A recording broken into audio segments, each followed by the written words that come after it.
धर्मदास की विनती समर्थ चित दीजो हो।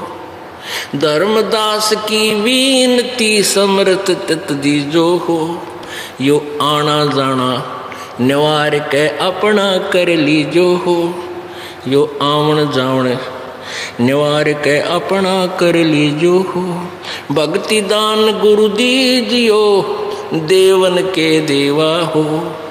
भक्ति दान गुरु दीजियो देवन के देवा हो। जन्म पाया भूलूं नहीं कर हो पद सेवा हो। सत साहिब। अब उस प्यारी आत्मा ने, बहुत लंबी और कथा शेष है इसकी, फिर कभी सुनाएंगे। आज समय के अभाव से इतना ही कि परमात्मा से फिर के मांगा। जब सतलोक में देख लिया अपनी आंखों से, परमात्मा इनको साथ लेकर सतलोक गए, सब कुछ दिखा, तब के कहा था आप तो भगवानों के भगवान हैं। हे परमात्मा अब मुझे भक्ति दान दे दो। ना मैं तीर्थ करूं, ना कोई व्रत करूं, ना कोई मंदिर पूजा करूं, ये सत्कर मानना प्रभु। और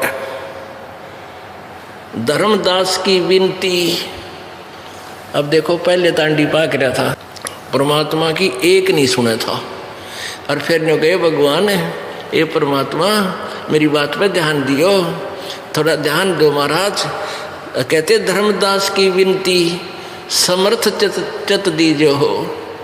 ये समर्थ परमात्मा ध्यान दो, मतलब मेरी क्या कहती पुण्यात्माओं, जब ये ज्ञान हो जाएगा कि हम बहुत बूढ़े संकट में फंसे पड़े हैं, रात को नींद आनी बंद हो जाएगी आपको। कब तक? जब तक नाम नहीं मिलेगा। क्योंकि जिनको नाम मिल गया वो तो निश्चिंत हो गए, वही काम काल तो बाहर हो गए, ये काल हमारे निकट आ नहीं सकता। परमात्मा कबीर जी के जो शरण में आगे और मर्यादा पूरी रखते हैं, उन पर काल का अटैक नहीं हो सकता। जब लग हंसा हमारी आना, काल लगे ना तेरा बाणा। जब तक ये हंस पुण्यात्मा मेरी मर्यादा में रहेगा, काल तेरा अटैक नहीं हो सकता। इस बात को वो काल भी मानता है कि हाँ कबीर जी के हंस को हम कुछ नहीं कर सकते। तो पुण्यात्माओं, ये आपका सौभाग्य है कि आपको ये अनमोल ज्ञान जो 21 ब्रह्मांड में नहीं था, जो तुम्हें मिल रहा है, ये सौभाग्य है आपका। बोलो सतगुरुदेव सत साहेब। परम पिता परमात्मा पूर्ण ब्रह्म सर्व सृष्टि रचनहार कबीर देव जी अपने सतलोक स्थान से, उस रित धाम से चलकर इस काल के लोक में आते हैं। वो पूर्ण ब्रह्म तत्व ज्ञान का प्रचार करने के लिए अपना ही दूसरा रूप धारण करते हैं। एक हल्के तेज पुंज का रूप बना के वो परमात्मा यहाँ समय समय पर प्रकट होते रहते हैं। वो अपना नामांतर और रूपांतर भी करते रहते हैं, क्योंकि ये काल भगवान जिसको ब्रह्म बोलते हैं, ज्योति निरंजन भी कहते हैं, जो ब्रह्मा विष्णु महेश जी के पूज्य पिताजी हैं, इसको श्राप लगा हुआ है 1 लाख मानव शरीरधारी प्राणियों के सूक्ष्म शरीर से गंध निकाल कर खाने का। हमारा ये ऊपर जो शरीर है, ये तो ऐसा समझो जैसे बादाम के ऊपर छिलका, और अंदर एक सूक्ष्म शरीर है जैसे गिरी। ये समझो कि गिरी के उस गिरी में भी कोई और बीज हो, ऐसा जानो।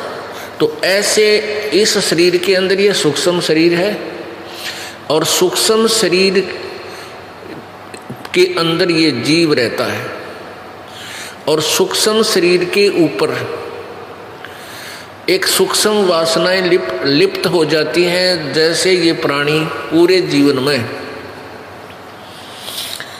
जैसा भी चटपटा आहार करता है, मांस खाता है, सुल्फा पीता है, शराब पीता है और अफीम खाता है, ये जैसे भी 36 व्यंजन खाता है, तो ऐसे वो सभी की वासना सूक्ष्म शरीर में लिप्त हो जाती है। और जैसे आहार हम करते हैं इसका, इससे हमारा स्थूल शरीर स्वस्थ रहता है, ये कार्य करने योग्य रहता है, और उसके अंदर से और सूक्ष्म जो वासना होती है वो सूक्ष्म शरीर में ही जाकर लिप्त हो जाती है। फिर ये काल भगवान 1 लाख मानव शरीरधारी प्राणियों को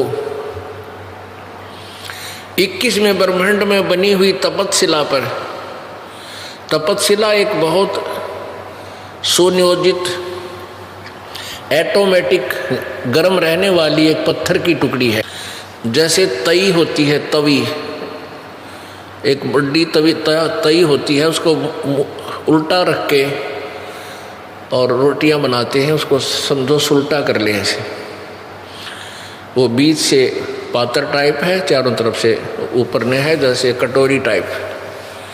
तो उसमें 1 लाख मानव शरीरधारी प्राणियों के सूक्ष्म शरीर, उन प्राणियों को सूक्ष्म शरीर समेत उसमें डाल देता है, और वो ऑटोमेटिकली इतने गर्म कर देती है उस प्राणी के सूक्ष्म शरीर से, उस गंध को छुड़वाती है वो तपतशिला, यानी वो आँच, गर्मी, ताप। वहाँ पर जिस प्राणी ने अधिक व्यसन किए होते हैं, आप देखो इस काल की कितनी जबरदस्त चाल है।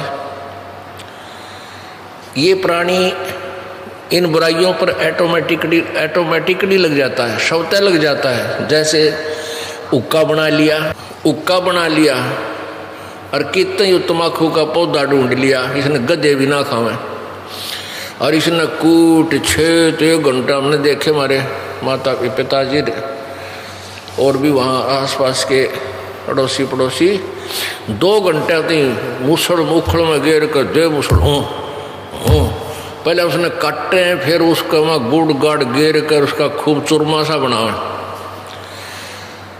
और फिर ओका बनाया, फिर आग बनाओ, एक चलम लाए, उस चलम में 36 और जुगाड़ जोड़े, और फिर उसमें बरका वो अड़ंगा और गुरुड़ गुरुड़, ये स्वाद ले, यू मन ले सारे आनंद।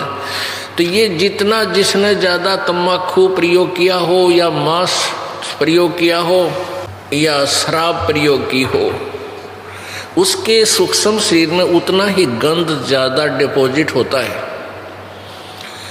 और फिर वो तपतशिला पर जब डाला जाता है तो वो बहुत समय तक उसमें, उसको अधिक समय तक तपतशिला पर भूना जाता है, क्योंकि उसमें गंध घना है, माल घना है उस काल का, तो उसको काफ़ी देर तक वहाँ तड़फाया जाता है, बहुत बुरी तरह उसमें से सारा गंध निकल ले, तब उसको उसने ऐसा सिस्टम बना रखा है कि वो प्राणी उसी समय वहाँ से छूटेगा जब उसका सारा गंध छूट लेगा।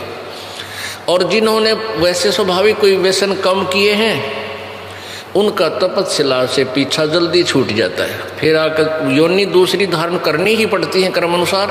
तो ऐसे इस काल ने जुगाड़ जोड़ रखे। जो प्राणी परमात्मा कबीर जी की शरण में आ जाते हैं वो फिर तपतशिला पर नहीं जाते, उनका अकाउंट ये धर्मराज, इस काल का जो चीफ जस्टिस है, ये धर्मराय नहीं लेता।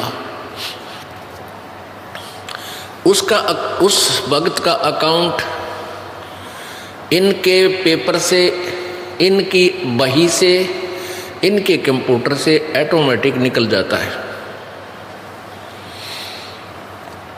तो कहने का भाव ये है कि जितने व्यसन आज समाज कर रहा है कलयुग में, इसलिए काल करवा रहा है कि ज़्यादा व्यसन करेंगे तेरा अच्छा भोजन बनेगा। तो पुण्यात्माओं, इसलिए इस काल भगवान ने सभी प्राणियों को मिसगाइड कर रखा है। सभी प्राणियों को, ब्रह्मा विष्णु महेश तक को भी यथार्थ ज्ञान नहीं दे रखा। इसको डर लगा हुआ है कि यदि इन सभी प्राणियों को अपने मूल स्थान का पता लग गया, ये सभी भाग जाएंगे, सभी दौड़ जाएंगे। यहाँ कोई नहीं रहेगा। दौड़ जाना वैसे आसान नहीं है, क्योंकि संत आवेंगे, परमात्मा कबीर जी आते हैं, वो फिर अपना यथार्थ ज्ञान देते हैं। तो काल ने ऐसा सिस्टम बना रखा है, हम इतने अज्ञानी बना दिए कि हम अपने परम पिता के साथ ही वाद विवाद करना प्रारंभ कर देते हैं, और उस परम पिता की उस यथार्थ कहानी को हम सुनना भी नहीं चाहते, और हम काल के जाल में रह जाते। परमेश्वर कबीर जी आते हैं, जैसे तैसे करके वो इस कलयुग के अंदर प्रत्येक प्राणी को, जो मानव शरीरधारी प्राणी होगा, पुण्यकर्मी प्राणी, वैसे तो कलयुग में पुण्यहीन प्राणियों का जन्म होता है, पुण्यहीन प्राणी आते हैं। और वैसे दूसरे दृष्टिकोण से देखेंगे कि वो बहुत ही अच्छे खुशकिस्मत वाले होंगे। अब पुण्यहीन और खुशकिस्मती, ये दोनों का कैसे मेल है? जैसे आप देख रहे हो कि एक प्राणी बहुत बड़ा सेठ है, धनी है, कार है, फैक्ट्री है, या कोई अच्छा अधिकारी है, या कोई मंत्री, मुख्यमंत्री, प्रधानमंत्री बना हुआ है,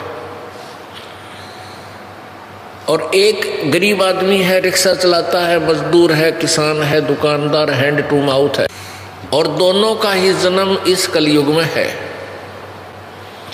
तो पुण्यहीन तो वो हैं जो आज जिनके पास खाने का भी आहार समय पर नहीं मिलता,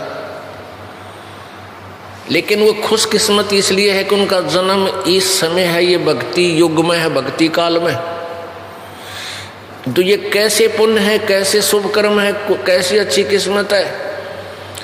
दो प्रकार के कर्म हैं, एक तो धार्मिक कर्म यानी पुण्य जिनको कहते हैं, पुण्य यानी धर्म किया हुआ दान, और दूसरा भक्ति कर्म। आप जी के भक्ति कर्म अत्यधिक थे, बहुत अत्यधिक थे, लेकिन आपका जो दान कर्म नहीं थे, तो आपको जन्म भी मिला आपकी भक्ति कर्म के कारण, लेकिन आपको समय पर रोटी भी नहीं है, ना कोई सुख सुविधा है, आपत्तियां भी आप पर दिन आ रही हैं। तो ये आपत्तियां आपके लिए एक वरदान बनेंगी। ये लीला मालिक की है, आप नहीं समझ सकते। और दास आपको अगर सीधा सा उदाहरण बताना चाहेगा तो आप ना समझ कर बल्कि दुख मान जाओगे। इसलिए बहुत समय में जाकर के आपको वो सच्चाई से परिचित करा जाएगा, तो आपके ऊपर ये वरदान बनेगा। इसलिए आप पुण्यकर्मी प्राणी भी हैं और पुण्यहीन, आप शुभ अच्छी किस्मत वाले भी हो और पुण्यहीन भी हो। वो पुण्यहीनता के कारण आपके ऊपर आपत्तियां आवेंगी और उन आपत्तियों के निवारण के लिए आप इधर उधर भटकोगे, कोई माता पे, कोई मसाणी में, कोई गुरुद्वारे में, कोई मंदिर, कोई मस्जिद में, लेकिन वहाँ आपको कोई राहत मिलने वाली नहीं है, मिल ही नहीं सकती। क्योंकि सतयुग त्रेता द्वापर में, सतयुग त्रेता द्वापर में कबीर परमेश्वर जी ने अधिक जीव ना ले जाने का प्रॉमिस इस काल से इसलिए किया था कि ये प्राणी सतयुग त्रेता द्वापर तक इस पर विशेष आपत्तियां नहीं आएंगी, और आपत्तियां आएंगी तो इनके पिछले पुण्य बहुत हैं, उनसे उनका निवारण होगा। और ये भोली आत्मा समझती रहेंगी कि मैं जो वर्तमान में साधना कर रहा हूं, इस साधना से मेरी आपत्ति टल गई। इस कारण से वो कबीर परमेश्वर द्वारा दिए गए यथार्थ ज्ञान को स्वीकार नहीं करते। अपनात्माओं, जैसे एक टटीरी पक्षी का वर्णन आता है महाभारत के अंदर। महाभारत का युद्ध कुरुक्षेत्र के मैदान में होने को तैयार था, सेनाएं आमने सामने आ गई। उधर से एक टटीरी पक्षी ने उस कुरुक्षेत्र के मैदान में अंडे उत्पन्न कर दिए और उसने देखा कि तो चारों तरफ से सेनाएं इकट्ठी होकर आ रही हैं, यहाँ तो बहुत कुछ उपद्रव होने जा रहा है। तब उसने परमपिता परमात्मा से अर्ज लगाई कि हे प्रभु, मेरे बच्चों की रक्षा करना, रोक है, कोई विकल्प नहीं था। तो परमात्मा पूर्ण ब्रह्म ने, सत्य पुरुष ने इंद्र के लोक से इंद्र के हाथी का गले में लटका हुआ, गले में रहता है एक बहुत बड़ा घंटाड़ा, बोला जैसे मंदिर में टाली सी बजाया कर आपने देखा हुआ घंटी बजाते हैं, एक बहुत बड़ा घंटा हाथी के बांधा जाता है। उसको बताते हैं वो 88,000 मन का था। 88,000 मन, एक मन 40 किलो का। और वो ऊपर से आकर के उन अंडों के ऊपर परमात्मा ने रख दिया। महाभारत हो गया, अग्नि बाण चले और 18 करोड़ आदमी मारे गए, लेकिन टटीरी के अंडों के आंच नहीं आन दी परमात्मा ने। अब पुण्यात्माओं, उस पक्षी जीवन में वो टटीरी किसी इष्ट की पूजा नहीं करती थी और फिर भी उसकी रक्षा कर दी। तो वो जब मनुष्य शरीर में थी, किसी जन्म में वो कबीर परमेश्वर के चरणों में रही थी वो आत्मा, और उसकी पुण्य चलते चलते मनुष्य जीवन भी एंड हो गया। अब पक्षी जीवन में भी आकर के उसके कुछ ऐसे पुण्य शेष थे जो प्रभु ने उसकी रक्षा कर दी।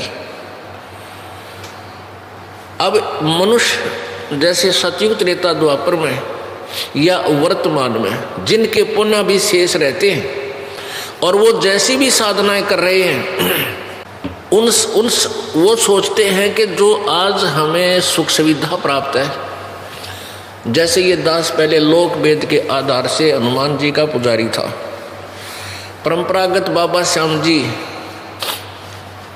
की पूजा भी थी, वो भी करते थे। और भगवान श्री राम, श्री कृष्ण जी, भगवान विष्णु और शंकर जी के हम गणे करड़े उपासक थे। कट्टर यानी विष्णु जी को विशेष महत्व ये दास देता था। गीता जी का नित्य पाठ किया करता था। तो हम हमारे जैसे भी हमें कोई सुविधा हुई, जैसे हम क्लास में पास, स्कूल विद्यालय में पास होते थे, तो हमारा क्रेडिट हमारे भगवान श्री कृष्ण विष्णु जी में, दादा श्याम जी में, हनुमान जी में जाता था। फिर नौकरी प्राप्त हुई तो उसका क्रेडिट भी हमारे इन्हीं इष्ट को जाता था। फिर संतान हुई, पुत्र पुत्रियां हुई, तो हम ये सोच रहे थे कि ये सब सुविधाएं हमारी इन पूजाओं से हैं जो हम वर्तमान में कर रहे हैं। मंगलवार के व्रत हैं और गीता जी के पाठ थे और जन्माष्टमी को व्रत रखा करते थे। तो अब ये पता चला कि ये हमारे पूर्व संस्कारों का प्रतिफल हमें मिल रहा था। वर्तमान की जो साधना थी वो सारी शास्त्र विरुद्ध थी, उनसे कोई भी लाभ हमें होने वाला नहीं था। लेकिन जब तक हमारे पुण्य चलते हैं तब तक हम यही सोच रहे होते हैं कि जो हम क्रिया कर रहे हैं बिल्कुल ओके है, और कोई दूसरा समझाने की चेष्टा करता है उसके कान्ना पे गटाड़ देते हैं कि नहीं नहीं आप गलत कह रहे हो। पुण्यात्माओं, ये दास आपको बहुत बार बताता है कि जो पुण्यकर्मी प्राणी होते हैं उनको भक्ति जिनकी अच्छी होती है, पुण्यकर्मी प्राणी होते हैं, उनको परमात्मा की चाह बनी रहती है। 2 प्रकार से मानव शरीर प्राप्त होता है। 2 प्रकार से मानव शरीर प्राप्त होता है। एक तो टर्न वाइज, क्योंकि काल भगवान को कबीर परमेश्वर जी ने श्राप दे रखा है कि तू 1 लाख मानव शरीरधारी प्राणियों का आहार करेगा और 1.25 लाख की उत्पत्ति किया करेगा। जिस कारण से ये विवश हो गया हमें मानव शरीर देने के, नहीं तो ये मानव शरीर भी नहीं देता। ये इतना जालिम है, ये इतना धोखेबाज है, ये हमें मनुष्य शरीर देता ही नहीं कि इनको पता ना लग जाए। और परमेश्वर को ये मालूम था कि इनको मानव शरीर मिलेगा तो मैं जा कर के किसी न किसी रूप में अपनी प्यारी आत्माओं को अपना रहस्य बता दूंगा।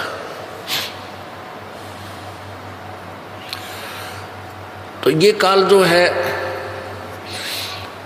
दो प्रकार से मनुष्य जीवन मिलता है। एक तो टर्न वाइज, एक ऐसा विधान बना रखा प्रभु ने कि एक प्राणी जैसे मनुष्य शरीर प्राप्त है, भक्ति की नहीं, तो 84 लाख प्रकार की योनियों के कष्टों को भोगने के उपरांत एक टर्न वाइज एक मानव शरीर अवश्य दिया जाएगा उसको।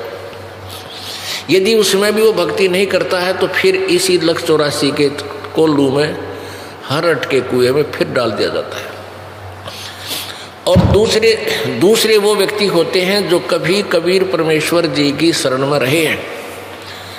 जैसे आज से 600 वर्ष पहले परमेश्वर कबीर देव जी आए थे, उस समय परमेश्वर कबीर जी के 64 लाख अनुयायी हो गए थे, शिष्य हुए थे 64 लाख। आज से 600 वर्ष पहले भारत की आबादी कितनी होगी जनसंख्या? मुश्किल से 4 करोड़, इंक्लूडिंग अफगानिस्तान, पाकिस्तान, बलूचिस्तान, इराक तक और गजनवी तक ये भारत ही था। और सारी मिलाकर 4 करोड़ आबादी यानी जनसंख्या नहीं थी। और उस 4 करोड़ जनसंख्या में से 64 लाख से सो जाना, ये कोई बालकों का खेल नहीं था, जिसमें हिंदू और मुसलमान दोनों इंक्लूड थे। ये परमपिता परमात्मा की समर्थता का उस समय भी प्रमाण था। लेकिन हम इतने बालक हैं, अबोध हैं, हम इन नकली संतों ऋषियों के पीछे इतने लग पिट्ठू हो गए, उस परमात्मा की एक नहीं सुनते। हमने ये दिमाग पर जोर भी नहीं दिया कि 64 लाख से सो जाना ये कोई छोटी बात नहीं। तो वो 64 लाख शिष्य परमात्मा को मानते थे। 64 लाख शिष्य ज्ञान से नहीं हुए, क्योंकि परमात्मा ने ये ज्ञान गुप्त रखा था, विशेष आत्माओं को ही बताया था। जैसे आदरणीय धर्मदास साहिब जी, आदरणीय मुल्कदास जी, आदरणीय दादू साहिब जी, आदरणीय नानक साहिब जी, आदरणीय गरीबदास साहिब जी, आदरणीय गीसा साहिब जी, और इनसे कसम खवा दी थी, इनसे प्रतिज्ञा करवा दी थी कि इस यथार्थ नाम को, इस सत्य नाम के दोनों अक्षरों को तुम क्लियर नहीं करोगे, तुम जाप करके कल्याण करवा सकते हो, और इसकी विधि किसी को नहीं बताओगे जाप करने की। और सार शब्द तो बिल्कुल ही नहीं, किसी के सामने जिक्र भी नहीं करना। तो इन महापुरुषों को ज्ञान बताया था। अन्य जो 64 लाख अपनी प्यारी आत्मा अपनी शरण में ली थी, उनको भक्ति से चार्ज किया था। परमात्मा जहां भी जाते एक दिन में 1000 जगह रूप धारण कर लेते थे, प्रकट हो जाते थे। कबीर देव, कबीर परमेश्वर के पास असंख्य सिद्धियां हैं, असंख्य। यहाँ के भगवानों के पास मैक्सिमम 8 सिद्धि हैं, और हमारे जैसे भक्त जो परमात्मा कबीर जी की साधना करेंगे इस सतमंत्र की, हमारे को भी 24 सिद्धियां प्राप्त हो जाएंगी। और जबकि ये अन्य भगवान, यहाँ के भगवानों पे 8 से ज़्यादा नहीं हो सकती। और इनके उपासकों के पास किसी के पास 1, किसी के पास 2, हद किसी के पास 3 होंगी। इससे ज़्यादा ये प्राप्त सारे जीवन में नहीं कर सकते। एक सिद्धि बहुचोल्य धार है। एक सिद्धि ऐसी है जो बहुत से नाना प्रकार अपने शरीर बना सकती है। तो परमात्मा कबीर जी ने एक एक दिन में 1000 जगह प्रकट होकर उसी रूप में और अपने यथार्थ ज्ञान को, यानी ज्ञान का मतलब है जैसे ये वाणी बोल रखी है। क्या बोल रखी है? मानुष जन्म दुर्लभ है, भाई मिले न बारंबार, तरवर से पत्ता टूट गिरे वो बहर न लगे डारे। साथी हमारे चले गए हम भी चालन हारे, कोई कागज में बाकी रह रही ताते लगी है वार। ये ऐसी मार्मिक वाणी है कबीर परमेश्वर की कि आम आदमी को झंझोड़ कर रख देती है।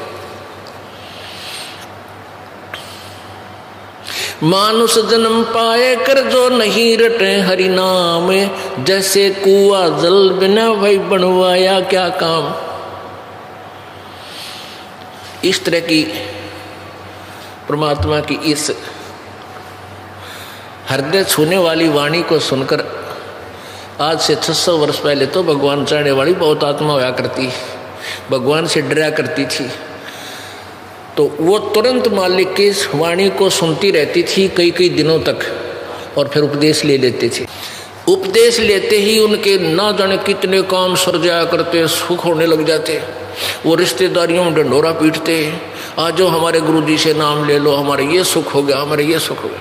तो इस तरीके से उस 120 वर्ष परमात्मा रहे, 5 वर्ष की आयु में उपदेश देने लगे थे।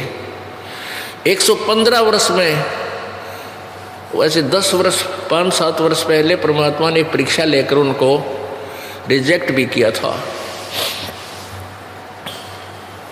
तो 100 वर्ष कंटिन्यूस परमात्मा अपना प्रचार करते रहे, अपनी समर्थता का प्रमाण देते रहे, उनके दुखों का उपाप रूपी कांटों को निकालते रहे। तो इस प्रकार 64 लाख शेष हो गए थे। तो वो 64 लाख शेष परमात्मा ने देखा कि ये पार होने योग्य हैं या नहीं।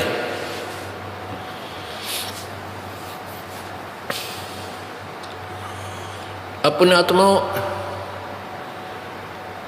परमात्मा क्या बताना चाहते हैं कबीर जी?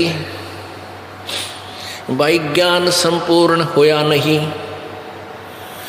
और हृदय नहीं छदाए, इस देखा देखी भक्ति का यो रंग नहीं ठहरावे।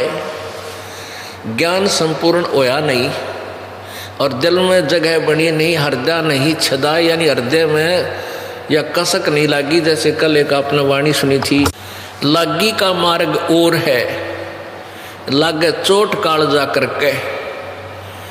कालजा करके माने कलेजे में कर्क बने, दर्द बने भगवान का, एक एक वाणी अंदर जाके जख्म बनावा आपके, और आपकी इतनी तड़फ बने परमात्मा में। कबीर जी कहते हैं, कबीर वैद बुलाइया पकड़ के देखी माँ, वैद न वेदन जान ही मेरे कर्क कलेजे माँ। यानी जो भक्त होगा उसकी क्या स्थिति बन जाती है, परमात्मा की ये वाणी झंझोड़ कर रख देती है। और दिन रात अपना दैनिक काम करता हुआ भी उन्मुन सा रहता है, जैसे इसका कि मैं खो गया हो, ना कभी विशेष हंसता, ना गणे गप्पे मारता। तो ऐसे व्यक्ति को घर वाले चिंतित हो जाते हैं उसको देखकर। वो सोचते हैं इसका कोई भयंकर बीमारी होगी, ना यूँ बोलता ना अक्षित बात करता, अकेला बैठा रहता है। तो परमात्मा अपने ऊपर ही सब उदाहरण देते हैं। आप पे आरती, आप पे साजे, आप पे किंगर, आप पे बाजे, आप पे ताल झां जनकारा, आप नचे आप देखन हारा। कहे कबीर ऐसी आरती गाऊं, आप पा मध्य आप समाऊं। अपने ऊपर उदाहरण देकर हमें समझाते हैं। कबीरा वैद बुलाइया पकड़ के देखी बाँ, वैद न वेदन जाने ही मेरी कर्क कलेजे माँ। वैद ने बोला इसका कोई बीमारी को ना, उसने नाड़ी पकड़ के देखी। कहते वेद यो वैद मेरे दर्द ने कैसे जान सके, मेरे तक कलेजे में कर्क हो रही है भगवान की चाह में, भगवान के लिए। तो यहाँ परमात्मा कहते हैं कि ज्ञान संपूर्ण होया नहीं और हृदय नहीं छदाए, इस देखा देखी भक्ति का यो रंग नहीं ठहरा। जब उन पुण्यात्माओं को सुख हुआ करते थे तो प्रत्येक व्यक्ति कहता था भाई भगवान आए हैं, कबीर जी भगवान आए हैं, भाई भगवान आए हैं, परमात्मा अवतरित हो चुके हैं। और ये भगवान सुख सागर है। ये परमात्मा कबीर जी इतना सुख दे देता प्राणी को कि ये फिर गफलत कर जाता है। ये स्वभाव है परमात्मा का। वो तो सुख देगा ही देगा, दुख नहीं है। आम के पेड़ पे कांटे नहीं होते, उसके फल और छाया दोनों सुखदायी तत्व होते हैं, दोनों सुखदायी ही वस्तु होती है। तो ऐसे कबीर जी पूर्ण ब्रह्म, इसकी शरण, इनकी शरण में आने से सारे सुखी हो गए। और फिर सुख मीन घर में संपत्ति होगी, आपत्ति कोई आई नहीं, बीमार शिमार हुए नहीं। तो ये सुख भी दुश्मन है आप जी का। परमात्मा कहते हैं सुख के माथे पत्थर पड़ो, जो ज्ञान हर नाम हृदय से जावे, बलिहारी उस दुख के जो पल पल नाम रटावे। कबीर परमेश्वर जी कहते हैं, उदाहरण देते हैं कि आग लगे से सुख के, जिस तक भगवान की भूल पड़े। और हे बलिहारी इस दुख के, हे परमात्मा ऐसा दुख दिए रखना जिसे तेरी याद बनी रहे, ऐसा सुखी भी ना करना, इस काल के जाल में फिर फंस जाऊं। एक दिन परमात्मा कबीर जी कहीं सत्संग कर रहे थे, रात का समय, गर्मी का मौसम, और वहीं साथ में किसी एक काशी की सुप्रसिद्ध वैश्या का, गणिका का मकान था।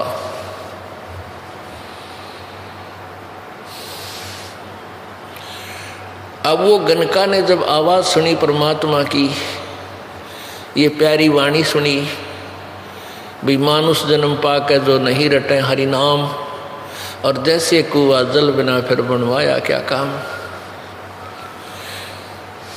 तो उस लड़की को एकदम जो है ना यह कसक हुई कि हे भगवान, परमात्मा का नाम जिक्र हो रहा है। तो उस अपने महल की खिड़की के साथ आकर बैठ गई अंदर ही, और उधर परमात्मा ज्ञान सुना रहे थे।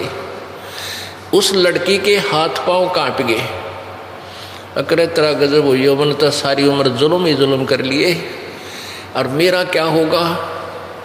हे, क्योंकि पुण्यात्मा इस काल की यह खास बात है, जो घनी पुण्यात्मा होगी उसने घने दुष्कर्म में लाया करे और बदनाम करवा देगा दुनिया में, उससे सोचता सब थूक है।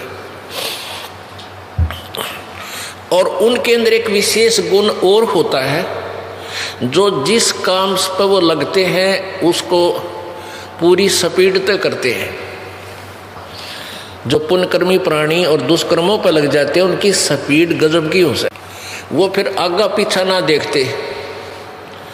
जैसे इस दास के संपर्क में आने के बाद लाखों मनुष्यों ने शराब छोड़ दी, और वो एक नंबर के शराबी थे। घर में भी कहर तारे और गांव में बदनाम, और डेली शराब पीनी, रोज को बंद करनी। और जब उन्हें ये ज्ञान हुआ, परमात्मा की मेहर हुई, यो नाम ले लिया, उसके बाद कति ना वो छोड़ दी शराब, तम्बाकू, सुल्फा, सब बकवास छोड़ के, और फिर नाम पे इतनी स्पीड तो लग गए, जो पैसा वो बर्बाद किया करते उसी स्पीड से फिर दान करने लग गए। उनका स्वभाव है यो। तो लोग पहले तो न्यों क्या करते, यो शराब पी कर नाश करेगा, कर दिया इसने घर का नाश। और फिर इस दास की शरण में आए तो वो रोज सत्संग में आवे, क्योंकि अनमोल ज्ञान, फिर आपत्ति टले। तो अनजान व्यक्ति जो भगवान के विधान से परिचित नहीं है, वो ऐसे कहने लगे, यो तो भाई नाश से करेगा, इसने तो अपना नाश ही करना, पहले शराब में करे था, अब सत्संग में जा है, तीसरा दिन वहाँ दान कर कावनों को पाठ करा दिया 4000 रुपया का, यो तो नाश से करेगा। अब वो ना सुना करते किससे की, जब तक वो शराब पियों थे, जब भी नहीं सुनते थे। अरे उनको पता है कि हम तो दोनों हाथों से बो रहे हैं बीज भविष्य का। तो फिर वो इस मार्ग पे भी इतनी स्पीड तो लगते हैं, और आज वो कति सुखी, हर तरह से सुख हो गए। अब उनके सुखों ने देख के दुनिया टूट कर पड़ेगी। अब देख लेना, जो भक्त आज से 10-15 वर्ष 8 वर्ष से इस मार्ग पर लग रहे हैं और सीधी नीति से लग रहे हैं, जो कभी लग गया कभी छोड़ गए, उनको थोड़ा समय लगेगा वो स्थिति रिकवर करने में। जो कंटिन्यूस लग रहे हैं, बिल्कुल डगमग नहीं हुए हैं, आज उनका वो सुख दे दिया परमात्मा ने। सारा आसपास का क्षेत्र अचंभित है। तो आपके सुखों को देख कर ये माता पूजनीय, ये भैरव भूत पूजनीय, ये मंदिरा में टाल बजानिए, सारे आओगे, आप देख लेना। तो उस लड़की ने, उस वैश्या ने, गणिका ने सोचा भाई अब क्या करूं, अब क्या करूं, मैंने तो जीवन खराब कर दिया, ये अनमोल जीवन, कितनी कीमत बताई संत ने। तो उसने सोचा भी समाधान भी इन्हीं के पास हो सकता है, जो रोग बता रहा है तो दवाई भी जानता होगा। तो नीचे उतराई वह लड़की अपने मकान से बाहर आकर और करबद्ध खड़ी होगी गुरुदेव के सामने। उस लड़की के को आए हुए देखकर वहां श्रोताजन जो थे 100, 200, 400, उन्होंने देख लिया ये तो वैश्या आ गई। उनमें से 2-4 खड़े हुए, कहने लगे तू भाग जा, यहाँ से भाग जा, यहाँ से निकल जा, तू बदनाम औरत है। परमात्मा कबीर जी कहने लगे अभी क्या बात है, कहने लगे, वो शिष्य कहने लगे जी यह तो बहुत निकम्मी लड़की, बदनाम औरत है, इसको तो यहाँ आगे तो दुनिया जो है ना हमें पता नहीं क्या क्या कहेगी। परमात्मा बोले बैठ जा, आजा बेटी इधर आ, हाँ क्या कहना चाहती है। उसने बताया कि परमेश्वर, हे गुरुदेव, आज मैंने आपका सत्संग सुना और ये सामने मेरा मकान है और मैं वैश्या हूँ। परमात्मा आज तक मुझे कोई ये ज्ञान बतानिया नहीं मिला, आज मेरी आत्मा कांप रही है, क्या मेरी जैसी दुष्टा का भी उद्धार हो सकता है। परमात्मा बोले बेटा, नौका का स्वभाव होता है जल दरिया से पार करने का, उसमें घास धरो चाहे पत्थर, वो पार करके छोड़ा करती है। फूस धरो चाहे पत्थर, चाहे उसमें रुई धरो यानी हल्का पदार्थ या भारी रखो, बेटा वो पार कर दिया करता है। हमारे पास एक ऐसा नाम रूपी मंत्र है, उस नौका में आपको बैठा देंगे, पार हो जाएगी। यानी कितना ही खराब कपड़ा हो, साबुन और जल के योग से स्वच्छ हो जाता है। पुण्यात्मा परमात्मा की वाणी है, भाई कुश्ती होवे संत बंदगी कीजिए, हो वैश्या के विश्वास चरण चित दीजिए। क्या बताते हैं कि कोई साधु संत, कोई भक्त, यदि उसको कोई रोग है, कोढ़ लग रहा, कोढ़ एक घृणित रोग होता है, और उस कहते हैं जब वो कोढ़ भी लग रहा किसी भगत का, उसका नफरत मत करिए, उसको प्रणाम करिए, सच्चाई बोलिए, प्यार दिए उसको, क्योंकि वो भक्त है, वो भक्ति कर रहा है। उसकी आत्मा को ठेस पहुंचाने से आपको हानि घनी हो जाएगी। और वैश्या के विश्वास चरण चित दीजिए। यदि गणिका बहन और उसको भी परमात्मा का विश्वास है, भगवान को चाहने वाली है, उससे नफरत मत करना, उसको एक साधु संत भक्त भाई बहन की तरह डील करना। उससे नफरत करोगे तो वो आएगी नहीं, सत्संग में नहीं आएगी तो वो सोच कैसे होगा। मान कोई डाकू है, चोर है, शराब पीता है, तम्बाकू प्रयोग करता है, वो सत्संग के वचन नहीं सुनेगा तो उसको पता कैसे चलेगा ये इतना अवगुण है। और सत्संग रूपी जल में वो आएंगे तो वो साफ होंगे। तो परमात्मा ने बहुत लंबा चौड़ा प्रवचन किया वहाँ उन उपस्थित भक्तों को समझाने के लिए, और कहा बेटी तू उपदेश ले सकती है लेकिन ये दुष्कर्म छोड़ना पड़ेगा। वो कहने लगी पिता गुरुदेव आज से ही, कल से ये ताला लॉक लग जाएगा इस घर का, यानी आपकी बेटी ये गलत काम नहीं करेगी। तो परमात्मा बोला बेटी नाम ले लिए, उपदेश ले और वहाँ आ जाना। यानी 2-3 सत्संगों में उसको वैसे बुलाया, नाम नहीं दिया कि कहीं या ऊपरले मन तक कहती और फिर सारी गलती करें जावे। तो तीसरे चौथे सत्संग में वो आती रही, ज्ञान सुनती रही, और उधर से उसने वो सारा दुष्कर्म बंद कर दिया। हमारे समाज की एक और विशेषता है कि उस जीवन में उसकी वह फीतता रहना कर दे जो पहले वो गलती करता है। वह लड़का है या कोई चोर है तो चोर भी उसने फिर भी नहीं कहेंगे वो फलाना चोरा का चोर, और उसको फिर भी गनका ही बोल रहे थे जबकि उसने सारे दुष्कर्म त्याग दिए थे। अब वो लड़की मालिक के चरणों में उपदेश ले लिया और फिर वो प्रत्येक सत्संग में आने लगी। जहाँ भी सत्संग हो वहीं पहुँचे, और जो भी उसके पास था वो कोड कमा रखा था, धन सारा भगवान के चरणों में ला कर रख दे, प्रभु सतगुरु उसके भंडारा करवा दे, धर्म पर लगा दे। तो पुण्यात्मा, हमने सत्संग में बहुत विवेक से रहना पड़ता है, रहना चाहिए, अपनी नहीं चलानी चाहिए। संत के प्रवचनों पर विचार करना चाहिए, ये क्या कहना चाह रहे हैं। हम अपनी सोच से तो हम परिचित, हम कितने विद्वान हैं, कितने हम समझदार हैं, हम तो सारे खोटे कर्म कर सकते हैं, शुभ नहीं हो सकता हमारे से। और करना चाहोगे तो काल होने दे नहीं।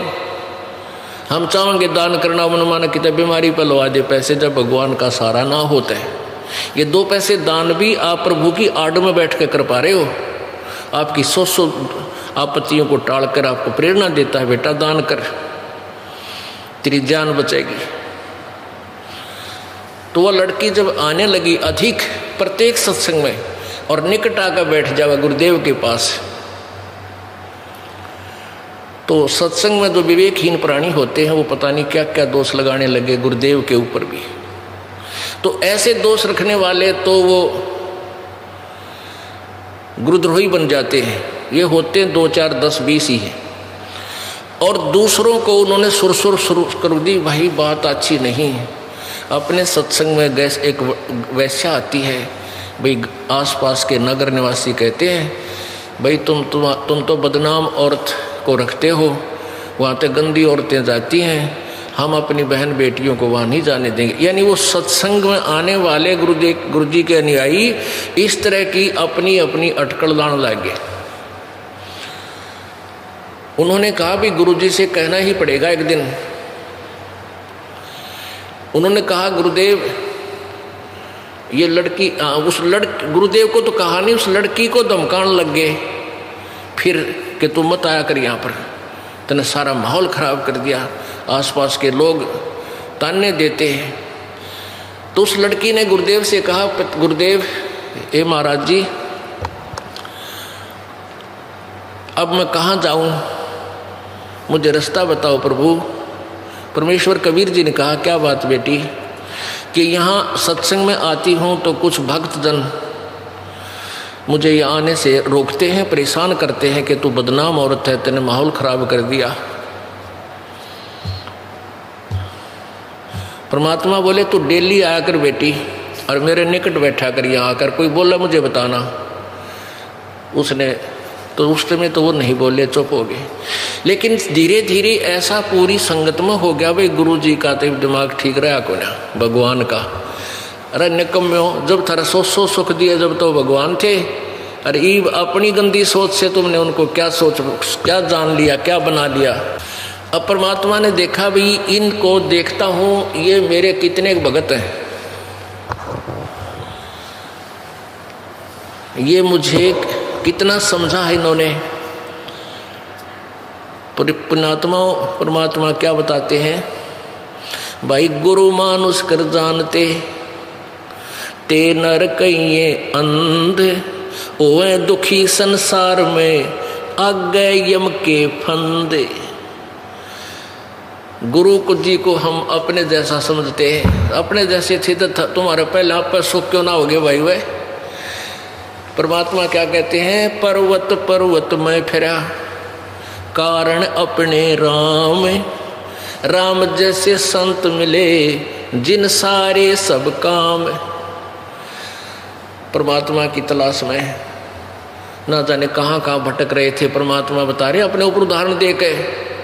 और जब परमात्मा जैसे संत मिल गए, उन्हें सारे सुख दे दिए, तो भगवान है वो।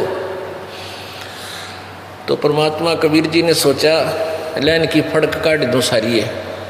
एक बैल जो है, एक ऐसा बैल था, कहीं भी थोड़ा सा भी खुड़का दुड़का हो जा, वो रस्सा तोड़ा जा और कूद और बिगन तार दे।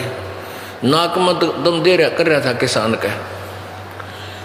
एक दिन उस गांव में एक बैल वाला बैलगाड़ी के ऊपर एक माता का मंदिर सा बना कर पैसे मांगता अंडा था, और ऊपर लगा रखा स्पीकर, नीचे उस मंदिर से मिला रखा उसने वो एम्पलीफायर। वो किसान बोला, भाई एक दिन तू मेरे बैल ने इस माताले इसमें जोड़ ले। हाँ, वो जकरत कर रहा था, भाई ये बैल बदल ले तू मेरे साथ है। वो कहने लगा किसान, माता का जो माता का ड्रामा कर रहा था, मांगता अंडा था, बीच में मूर्ति रखा। वो बोला, भाई तू मैंने बेच ले इसने। अब वो दुखी हो रहा था किसान, उसने उसको सस्ता सा दे दिया। तो उसने क्या किया, वो अपना बैल तक खोल कर बांध दिया घर ने, और वो जोड़ दिया उसका जगह पर, और ऊपर ला दिया स्पीकर और एम्पलीफायर थे। सारे दिन चलाया वो, थोड़ी देर नाच कूद और टिक गया, फिर न्यू खड़ा हो गया।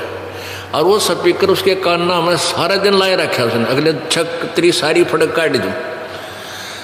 तो परमात्मा ने सोचा कि ये सुर सुर सुर कर रहे हैं भाई, गुरुजी तो ऐसे हो गए, अगर गुरुजी हैं वैसा को लाने लगे, बुलाने लगे।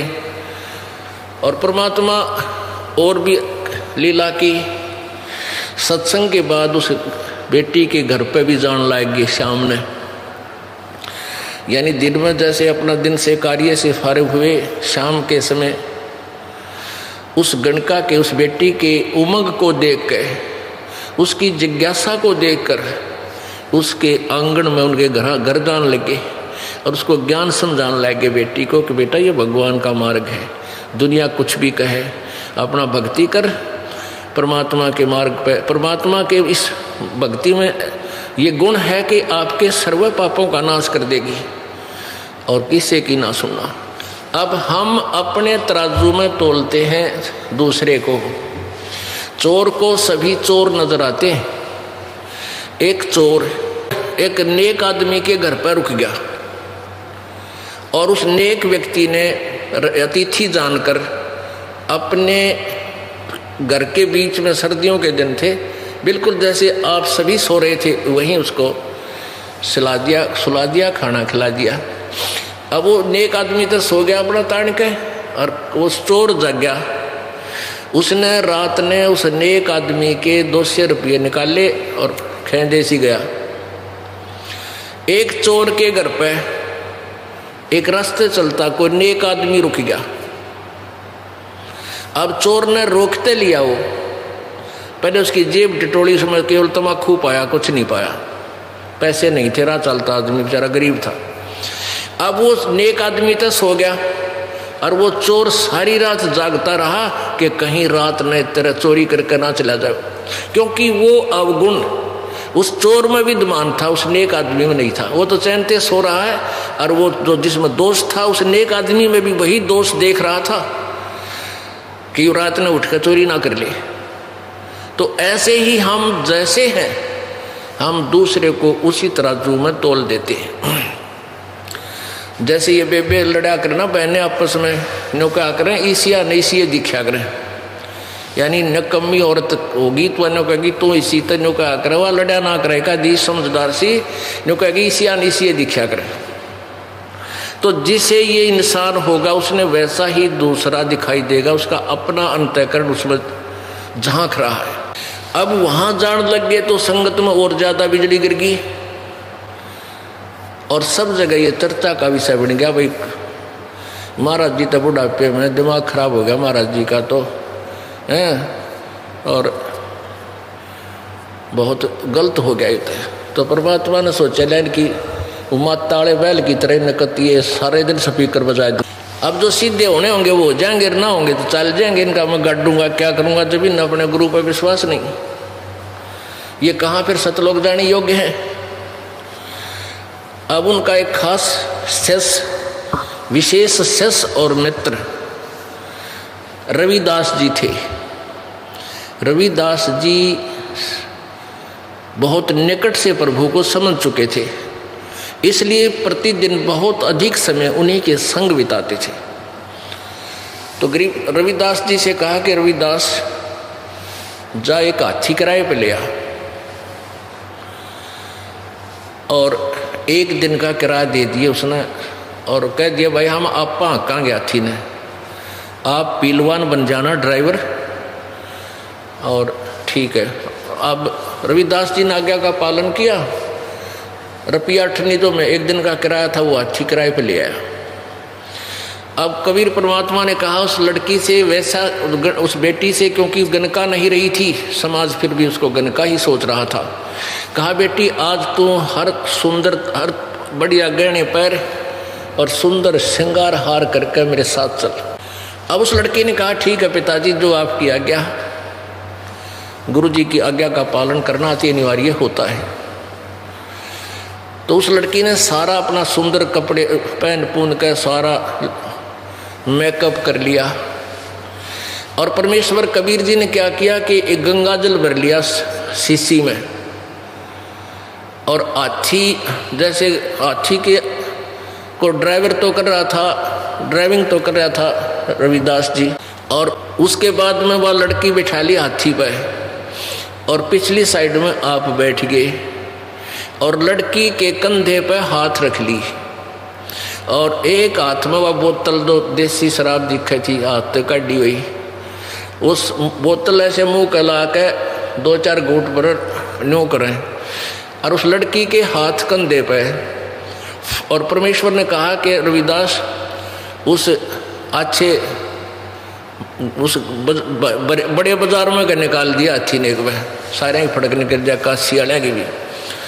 अब ऐसा ही किया, जो घनी अच्छी दुकान थी, बड़ा बाजार था, उसके माँ के और वो दोनों संत और वह बेटी चल रहे हैं। अब जोन सा भी देखे नो करे यूँ क्यों सांग हो रहा है, नो कहीं दानक सब जुलाया कबीर, अरे हम तो पहले कहा करते भाई बिजली गिरेगी उड़े, गंदी औरतें जाती हैं, देखा पाट की पुलिस की सरेआम शराब पी के इसने पता नहीं तू कहाँ घूम रहा है। इनके तो भाई सत्संग में भी ये जुल्म हुआ करते, हम पहले कहा करते थे। अब वो बुला लिया उन चेलों को।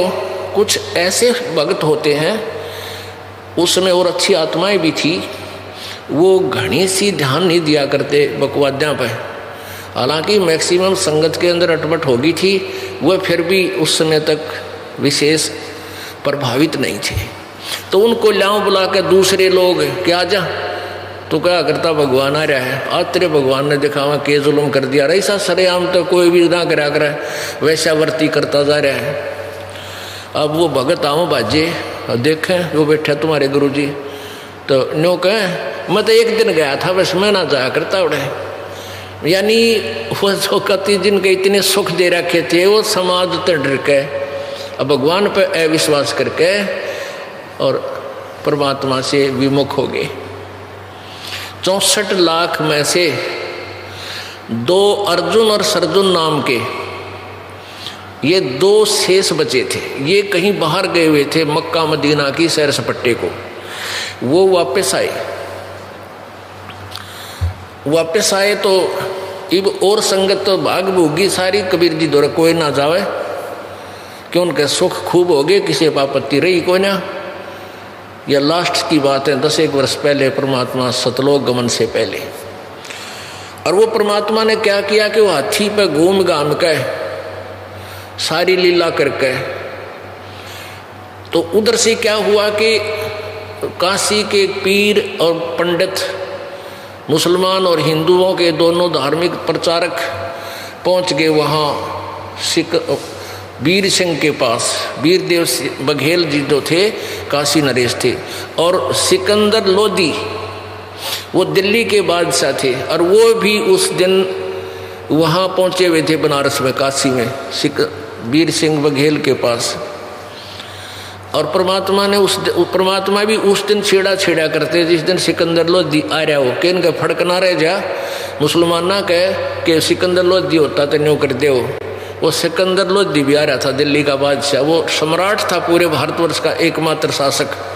और वीरशैव बघेल ये छोटे छोटे समझो छोटे मोटे नवाब और नरेश थे उसके अंतर्गत।